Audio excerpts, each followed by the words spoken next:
Welcome to another episode of The Social Agents. Today we're going to be talking about old school versus new school tactics in the real estate market.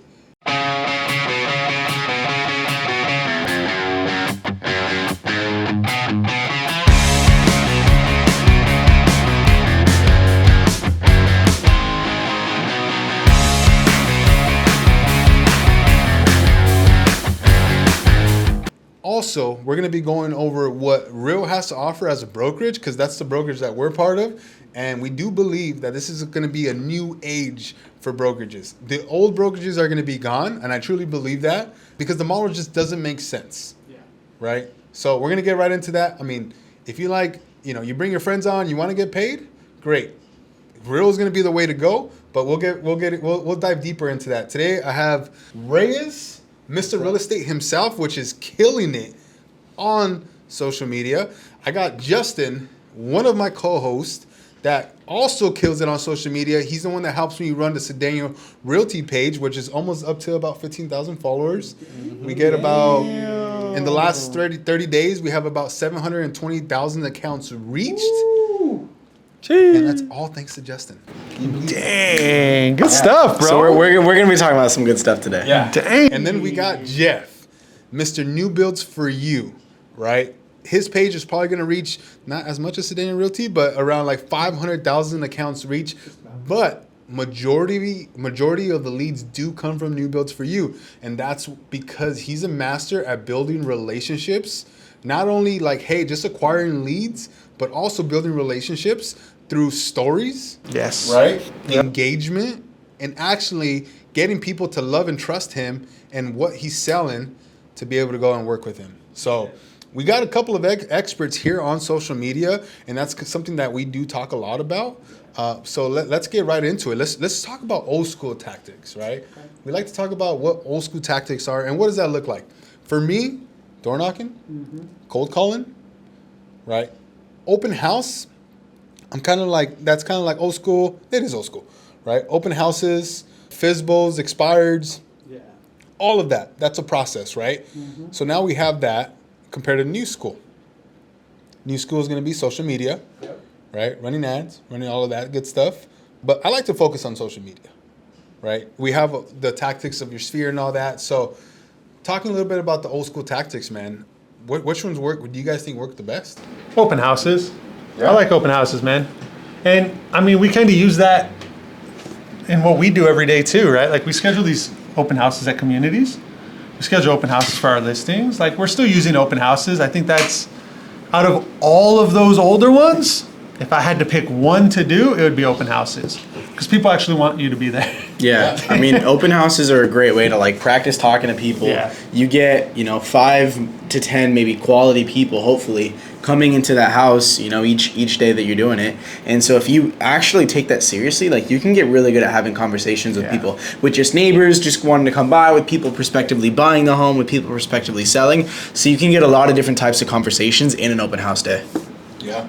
I feel like if you niche down on the open houses and you get it down, like where it's like you master it, you can be really successful. Oh yeah. Now you won't have any weekends, right? Like it's gonna be hard to show a client, also do open houses. So you got to kind of choose like, hey, I got all these leads from open houses, but am I gonna go show them now? Like, am I gonna have to miss a week? Like, am I gonna do open houses during the week? What about you, Reyes? What old school tactics do you think are still work, man?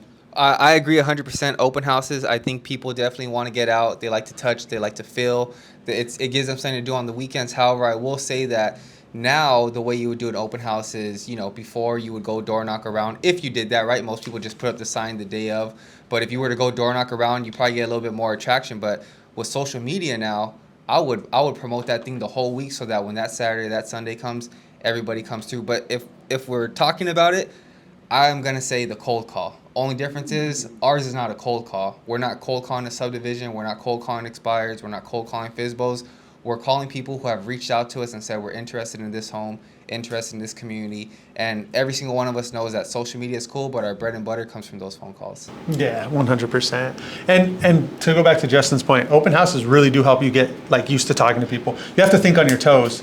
it's not like a phone call where you can pause a little bit. Like if somebody asks you that, you better know your answer. Yeah, you can't have a script up. You can't have anything. Because everything matters. Your tone of voice, everything that matters on the phone. But then your image matters, your body language, how you're standing to them, how you're just like walking them or talking them throughout the house. Yep. So everything that matters on the phone matters in an open house. But then everything else matters also that they don't see on the phone. Yeah. So it's the entire package that you can do in an open house. 100%. But like not only just lead generating activities that are old school, but just like something that's super old school that just doesn't work anymore. It's just the way that you talk and the way that you actually like communicate with the prospect. Mm-hmm. If you listen to like old school either sales coaches or like even just old school realtors themselves, like how we talk and how they talk is night and day. It's so different, and you can easily spot it right away. Yeah, for sure. Yeah, like the high pressure.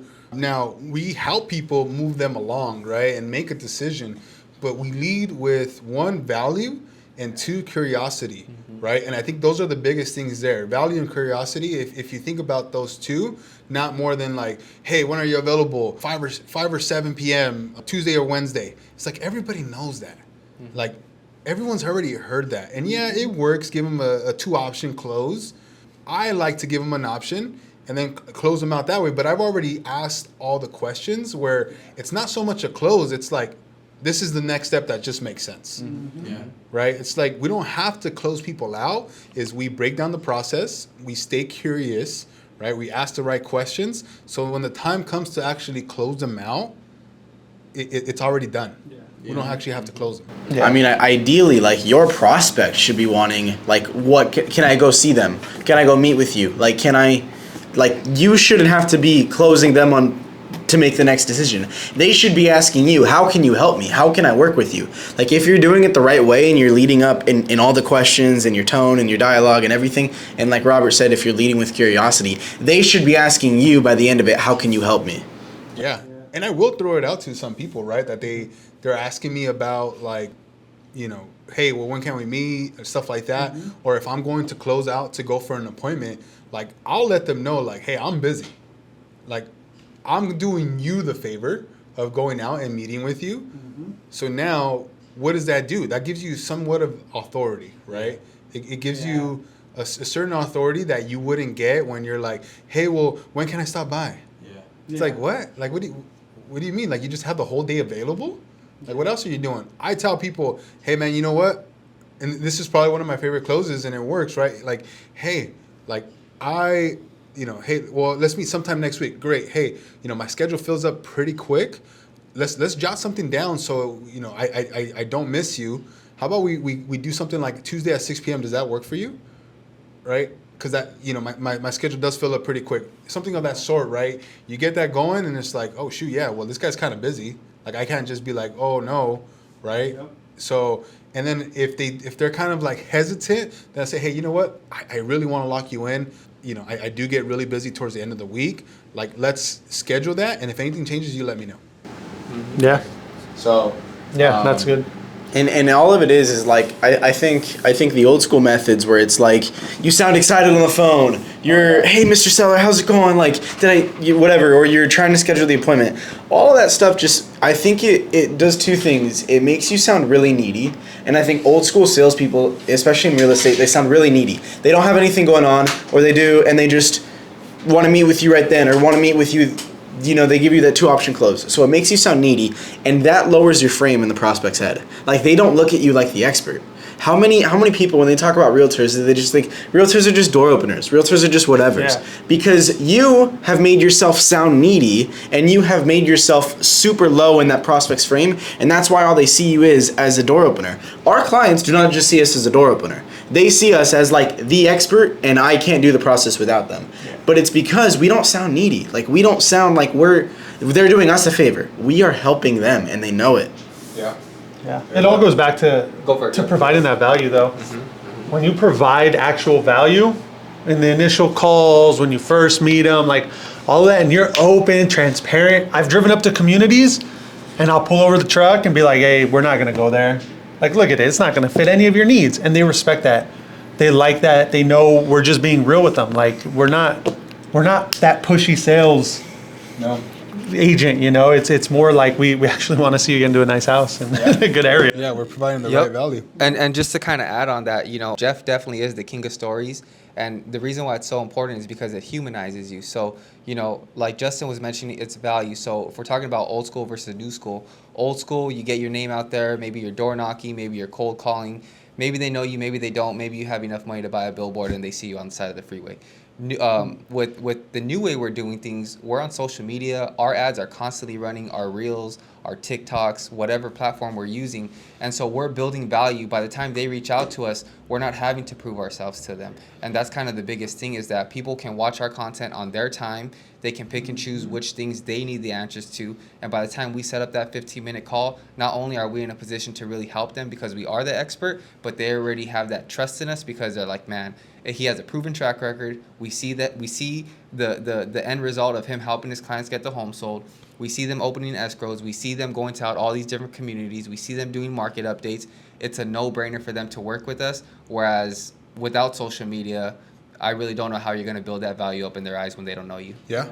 No, I totally agree. I mean, we talk about, you know, that old school, new school, and one of my favorite things is, like, you know, I have had a couple of old school guys like come and try to give me feedback about our social media, right? Hey, the way you guys dress, the way that, you know, you're wearing a hat. I had one that talks about, you know, one of my good friends. He's like, hey, you know, that tall guy, he kind of looks like a gangster, and he's like walking up, and he's just like, yo, look at this house, and I know that was more of like Jeff getting comfortable with the camera. Oh, 100%. Which now he's like, even my wife the other day told me, she's like, Jeff's kind of like really good in front of the camera, and I was like, yeah, because he was trash when he first started. But this is about doing it. But again, being comfortable in your own skin. I know I posted a picture of us too, and kind of talking about the mullet, the hair, the beard, the hat, right? His 22-inch Vans and the shorts that he wears. But it's not about what you look, but how you convey the message and the value to the prospect. And I think that's just the way to go in this new market, new school approach. Yeah, it's about feeling comfortable, I think, man. Like, I tried to do like the button ups and the polos, the clean haircut. Like, I tried to do all that. I just didn't feel. I felt like I was being unauthentic to me. Yeah. And that was coming off on my clients. And I think that's why I struggled so much in the beginning when I was first pushing the new construction stuff and the videos. So I just didn't feel right. Like, I felt weird. Yeah. There's a quote where it's like, people don't want to be sold, they want to go shopping with friends. And so like if you become their friend and you dress like them, because it'd be so weird to honestly go tour houses with like you, your family, your kids, and some fool in a suit. Like, that would be so awkward. That's so awkward, man. It was like 106 degrees in Fontana, bro. And this guy rolls up to an open house, and he's in a full-on tie and suit, bro. And I'm like, you know, he looked like a newer agent. It seemed like he was really trying, right? He had a clean, high and tight haircut, and it's cool. Like, I do respect that, because you're respecting the industry in a sense, right? Like that we do have to kind of walk that line where it's like, like you still got to respect what has been built through the industry. But this guy was in a full-on suit, man, and it's just like, why, bro? Like, wear a polo, my boy. It doesn't like, it's not needed, and I feel like it makes the client feel more weird when you're not like them, because people want to do stuff with people that are like them, and I think it just alienates you, and it makes you look more like a salesman rather than you're just their friend helping them. Yeah, rolling up in Air Force Ones. Feel me, bro? I feel you. I mean, Air Force One I get gang. people tell me all the time, Reyes, why are you only wearing a white T-shirt? You need to know your target audience. Why are you wearing Air Force Ones? But, you know, something that I learned a long time ago is I would rather be hated for who I am than loved for who I'm not. And, you know, we come from a place of abundance. And so when we come from abundance, we know that I'm not for everyone and everyone's not for me. But I would rather work with the people who like me for me, not because of how I look or an image that I'm trying to portray. Because the person that I do put the suit on for and I do all these things for, they're going to have me jumping through hoops and they probably not going to like me anyways. So I remember I spent years in San Francisco trying to dress up, trying to have a certain hairstyle, trying to be something. Guess what? Nobody messed with me. Why? Because I was inauthentic. And they want to be with somebody who's being genuine and being real. And if that's not a good fit for them, cool. Because there's plenty to go around and you want to be the people that are down for you. Yeah, I remember our offices merged when I was with Century 21. And I didn't even go to the other office because I heard that you couldn't, like, you had to wear a suit. like when you showed up. That's the tire with a lot of Century 21 offices. Like that's the truth, right? And I showed up and I was like, I didn't even show up. My old broker, he called me and he's like, hey, can you give them the chance? And I said, hey, Greg, like, I don't wear suits, and I'm not gonna start wearing a suit. Dang, I just threw out a name. I don't know why I did that. But yeah, I was just like, I'm not gonna do it. Like, I'm sorry. Like, I'm just gonna go back to my old brokerage where I really don't have to wear a suit. And that's how it was. Like, literally, because they required you to wear either a button-up shirt and a tie, or a suit, or something of that sort, right? Be formal, no jeans, stuff like that, right? Like Justin walked in with his Crocs that he stole. Okay, no, he's not wearing them anymore. He's wearing a hat like that. That wouldn't fly in that office, and it's just like, yeah, that's not me. That's not who I am. So, yeah, man, I think that's again. Be respectful. There's a line you have to walk. You don't want to be completely sloppy. You still want to be clean. One thing that I'm personally working on myself is my health, right? Like, I do believe that that's something, yeah, I want to be comfortable with my own skin, but I also want to demand the presence. And if I'm not healthy, if I'm not taking care of myself, and I'm showing up, one, sloppy, one, like overweight, which I am right now, I can't, like, what is my client going to think of me? That he can't even take care of himself. How's he going to take care of us, right? And I think that's a huge thing. When you start getting into business, it's really easy to get caught up on the everyday, just going through the motions. It's like, hey, one, take care of yourself. And I know that's a whole different topic, but I do believe that goes along with something on your image, right? Like, these guys are not, like, if you see Ray is like, dude's jacked. And he's gonna carry that, so he could wear the white shirt. If I was in a white shirt right now, I'm wearing black for a reason, my boy. We're all wearing black. He's the only one that could wear white in this room. Sorry, Justin, it's true. Yeah. So yeah, guys. So I know, kind of shifting gears a little bit, right? I know we talked about the old school, new school. I did want to finish off with the old school stuff. That's like, cold calling and fizzbles and expires. Like, you can build an amazing business, and there's people who are doing it right now. It's just not how I want to build my business. It's just not. I don't want to sit there and call expireds and fizzbles all day long, right? And there's some people that might look at this and you're like, well, you just don't want to make money. It's like, no, I'm going to make money my way, right? The way what we've created. And what we've created is super tough to duplicate, right? Oh, yeah. But it's possible. If you really grind down and you do it, it's possible. So going into more of a, like, what we have to offer, right, as far as being part of the Real brokerage. I mean, I feel like we came from EXP, we came to Real for a reason, right? We were plateauing, right? Last year we closed, like 32 deals. Now I'm looking at my board over here, and I have to pick up another board just because that one's filling up. And I do believe it's because we've made that transition to being around other successful people, right? People who are already doing it. Not people that are way ahead of us, but people that are maybe 2 or 3 steps ahead of us, where we can learn from them, get the information, get the knowledge, because they're already been there, done that. And now we can take that and apply it to our business. So this year, in the down market, right? Like, the market's down 30%, somewhere around there. And we're going to be selling 3 to 4 times more homes this year than we did last year. It's crazy. Right? We're going to be going over 100 homes, and it's because we got around the right people. Yeah.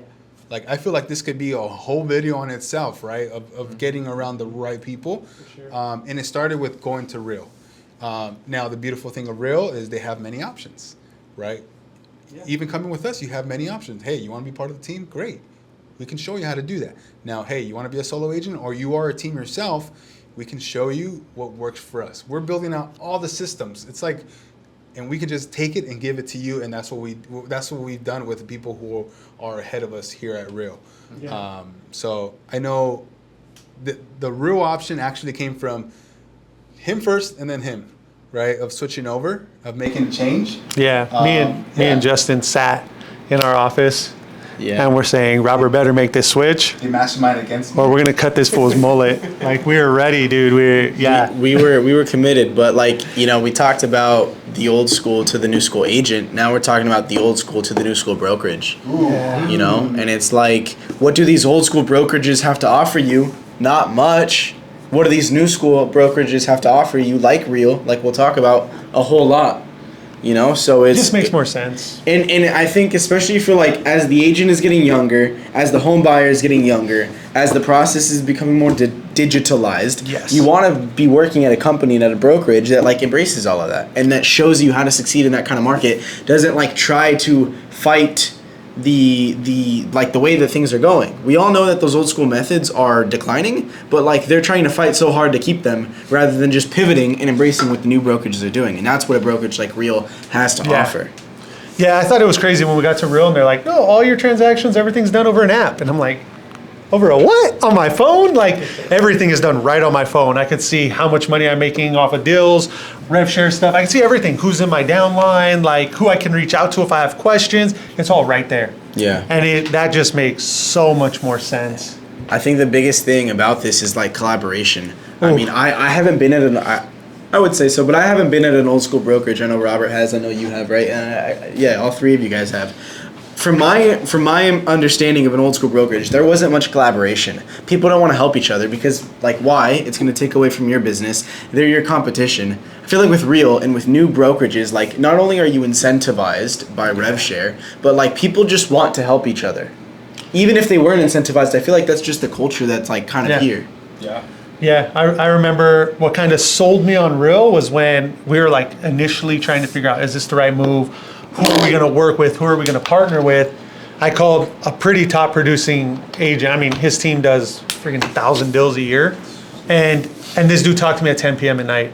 Really? And we talked for like 15 minutes on the phone at 10 p.m. at night. I didn't know because that. it was when we had time. Like, bro, that blew me out of the water. I mean, even at EXP, it was like, I didn't tough. have access like that. And this guy was like, yeah, just give me a call. It's like 10, dude. What? Yeah. Where do you get that? I remember we're at EXP, and you know, EXP is a great brokerage. You know, if you're part of them, great. But we're like clawing and biting just to try to get somebody to talk to us. Yeah. And it's like, hey, we have all these leads. We need help. Like we know we have a good problem. But what? Help us solve it. Yeah, help us solve it. Like, just like who's been there before? And then now, like, we've obviously, it's not perfect, but we've made some changes, and it's literally been like 3 or 4 moves, right? It's like you make 3 or 4 changes at a time, Crazy. and then it's like exponential, Yeah. Crazy. right? And it's like, all right, all we're looking for is this next 3 or 4 moves, and like right now, it's like implementing all our procedures, and that's like our 2 moves that it's gonna be like, all right, it's gonna make things easier to go to the next one. But that wouldn't have came if I didn't collab with the guys from Real. So all these procedures and stuff come from this guy Robert Villanueva, right? That I've been basically coaching with, and he's with Real, and it all came from that. So.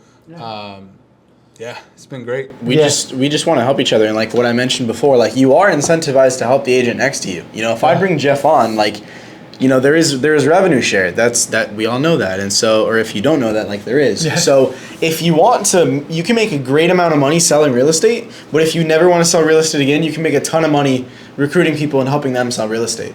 And so like now the person above you, when you call them, you're not just bugging them. Like they actually get something out of helping you.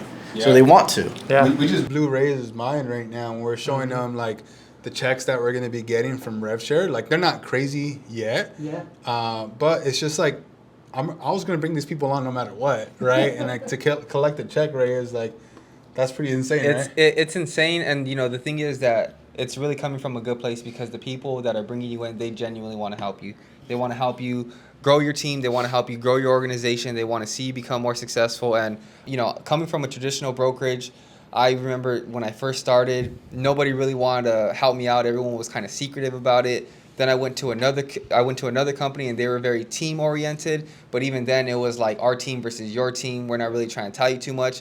Then I went to another brokerage, and it was like, okay, this is going to be the latest and greatest with technology. And even then, it was like very luxury oriented, and no one was really helping me out. Then I come over to EXP, and I come over to Real with Robert and Jeff and Justin, and the biggest difference is just how collaborative it is. People are not afraid to reach out to you. They're not afraid to share with you their secrets to success. They're very open to just giving you a hand and helping you get to that next place or that next level that you're trying to get to. So, you know, I think that any brokerage that's going to give you that opportunity and at the same time compensate you for it to where you can build an organization that you can walk away from and still have passive income coming in, where any other traditional brokerage, you're not going to get that same opportunity. It's game changer. Yeah, man. Like, think about this, right? I know there's a lot of you guys out there right now who are probably part of an office, and you show up and you're like, man, nobody really talks to me.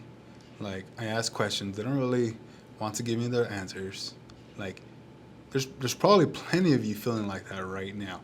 Well, with this approach, it's different. People want to help you. People actually want to help you win, right? Like Eddie, an example, right? He brought on an agent, and then he was like, what the heck? I'm going to get paid for a deal that she's closing, and she's not even part of his team? Like, he just brought her on, and he's going to get paid? He's like, why have I been telling all these agents to screw off, right? Where I could have been collecting.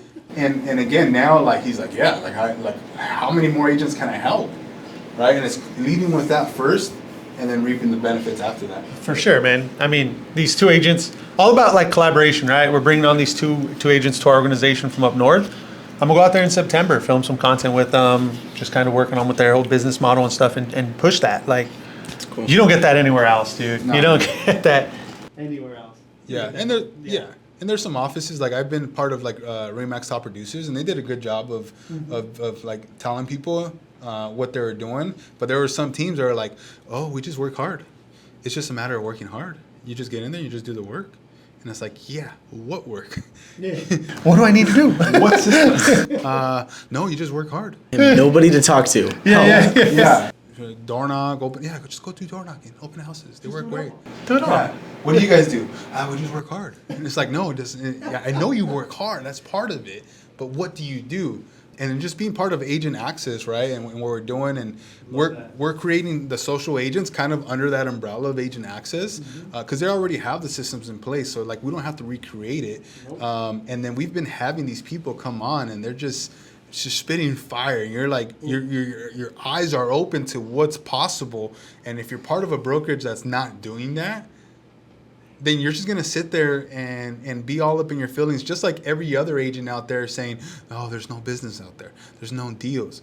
Well, there is, because we're going to 3 or 4 times X what we're doing in a down market. Yeah. So what does that tell you? That there is deals. There is people you can help out there. You just got to change that mindset of being the victim and believing what everybody else is serving, right? You're eating that up. Start eating what people... Start eating the stuff that people are throwing out there that's positive, right? That's going to actually help you grow your business, not just the doom and gloom stuff. Because if you believe that, you're going to be out of the business. Yep. To kind of add on to that, when I first joined in real estate, one of the analogies they gave was crabs in a bucket. And so a lot of times, when other agents are not doing good, when they're basically, looking at all the gloomy, bad stuff about the market, they throw up on you all this bad news because they need to make sense to themselves why things aren't working for them. Yeah. And so you surround yourself with that type of environment, and it's really just going to keep bringing you down. This is the opposite. We're like, hey, Justin just got in, but we're going to create a change so we can throw him out of the bucket. And then we're just going to figure out how to get everybody else out of the bucket too. So it's definitely super, super collaborative, especially right now with the market being so tough.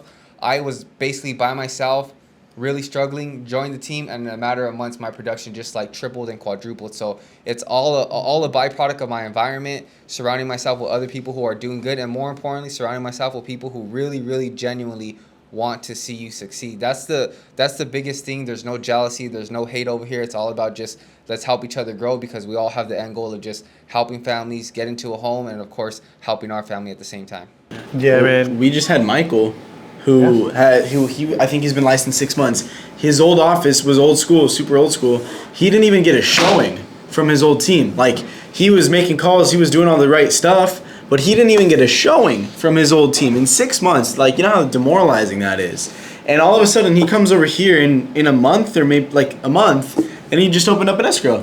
And that's not a coincidence. That's because not only did we give him the right information, we got all of that old stuff out of him. We showed him how buyers want to be talked to today. We got all that new stuff and the right stuff in him. But the culture that we have over here at Real in our team is night and day. You know, like Reyes was saying, they want to rationalize why they're not doing good, so they're just gonna talk about how bad it is. Yep. Over here, we're doing the opposite. Like, we're talking about how great it is and how there's so much opportunity and how you can have that opportunity also. So it's that culture, and we've seen it as we bring new agents on. They just do really well. Yeah, and not even just for regular, just like solo agents, but teams. Like, if you're a team lead watching this, and you're kind of in the position we were in, where we have the system, we have the leads, we have everything, but we had no systems.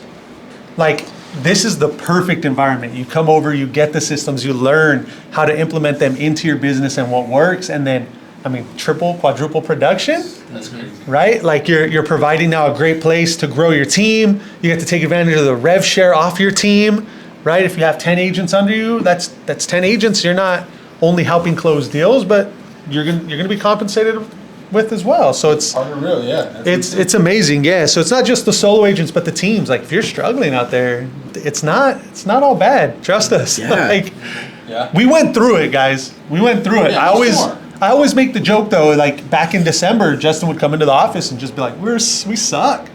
Like, we suck. And You did a little bit.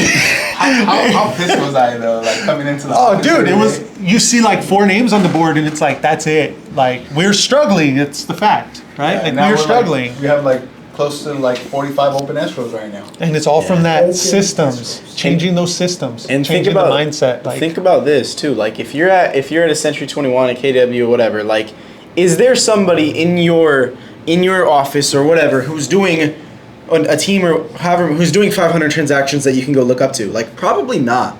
There's, like, in most offices, you do not have a team doing that much. We do. We have teams doing thousands of transactions that if we want to get there, like, we can ask them. So if you're the top dog at your office who's doing 30 or 50 deals, like, how do you get to the next level if there's nobody to go ask? You don't know. So that's why so many people plateau is because they get to the top and, like, that their office just stops growing.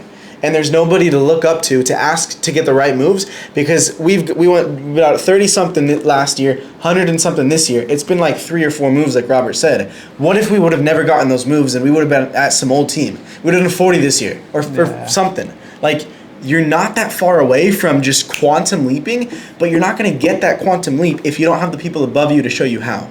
Yeah. No, I think that's huge, man. And it's like, we have those people ahead of us, right? Yeah. That's like, okay, we have people who are doing 1,000, 1,200 transactions. And then we have somebody else that's doing 800 to 900 transactions. And then we have someone like that 500 to 600.